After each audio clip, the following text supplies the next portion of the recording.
Hello all, నేను మీకు ఈరోజు నాలుగు పదార్థాలతో నొప్పిని తగ్గించే ఒక తైలం ఎలా చేయాలో చూపించబోతున్నాను. ఈ తైలం రాసుకుంటే కాళ్ళు, చేతులు, మెడ నొప్పి త్వరగా తగ్గిపోతుంది.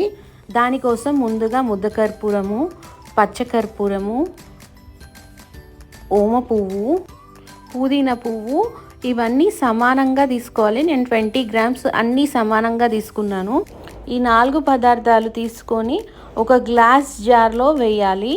ప్లాస్టిక్ ఇంకా స్టీల్ పాత్రలు వాడద్దు, అవి వాడితే దానికి రంధ్రాలు అవుతాయి. సో మనం గ్లాస్ జారే తీసుకోవాలి ఈ తైలం తయారు చేయడానికి. అవన్నీ వేసి మూత పెట్టుకోవాలి. మూత పెట్టుకున్న తర్వాత 3 to 4 hours అదంతా మెల్ట్ అయిపోయి మనకి ఆయిల్ లాగా వస్తుంది.